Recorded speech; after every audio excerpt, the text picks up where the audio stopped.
Nous avons amené un jeu qui est à l'échelle 1/6 du vrai jeu. Le vrai jeu fait entre 18 et 25 mètres de long, 6 mètres de large et les boules pèsent entre 1,2 kg et 1,3 kg. Il y a le côté fort de la boule, c'est le côté le plus bombé de la boule de fort. C'est pour ça que ça s'appelle boule de fort. Et de l'autre côté, le côté faible, c'est le côté où c'est le plus creux. Donc là, on aperçoit la vis de réglage. Donc ça permet soit d'enlever du fort ou soit de lui en redonner. Le fort, c'est le côté le plus lourd de la boule.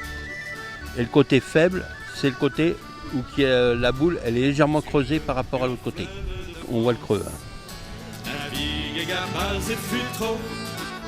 Donc la première partie que vous voyez, vous avez un cercle.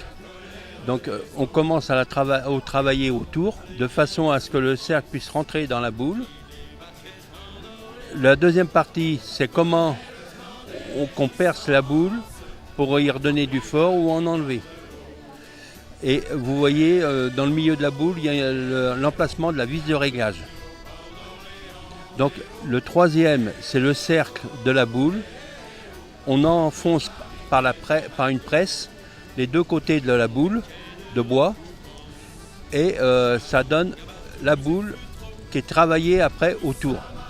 Le cercle est travaillé tout pareil autour de fer aussi.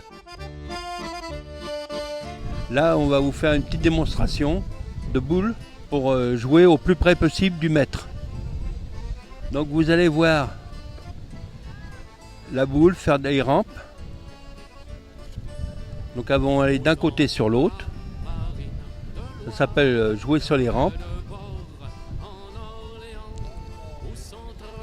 Allez pas assez vite.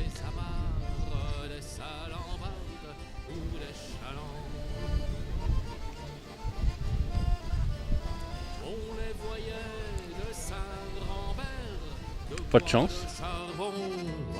Et en fait, le positionnement du maître, d'ailleurs la petite boule, son positionnement par rapport à l'axe du jeu nous indique si le fort, il faudra le jouer sur la partie droite du jeu ou la partie gauche du jeu. C'est son positionnement par rapport à l'axe du jeu qui nous donne cette indication-là.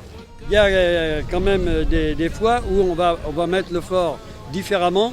C'est en fonction des boules qui sont déjà jouées et qui nous empêchent d'accéder au petit. Donc des fois, il faut changer également le comportement de la boule en mettant le fort côté bas.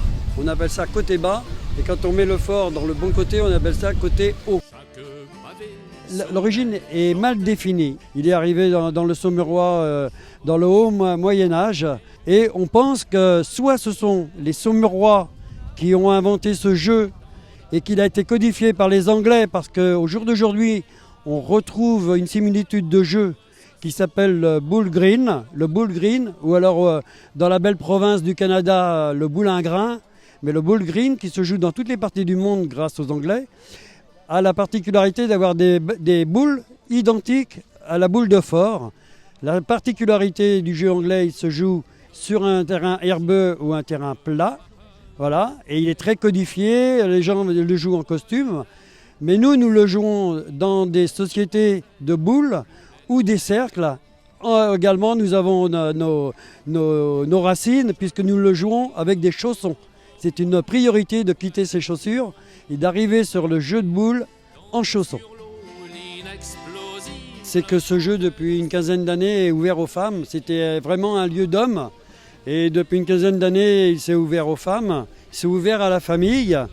Et il y a des challenges de couple, hommes-femmes, ou des femmes entre elles qui jouent. Voilà, ça s'est vraiment ouvert. Et bien sûr, quand on dit challenge de couple, on dit famille.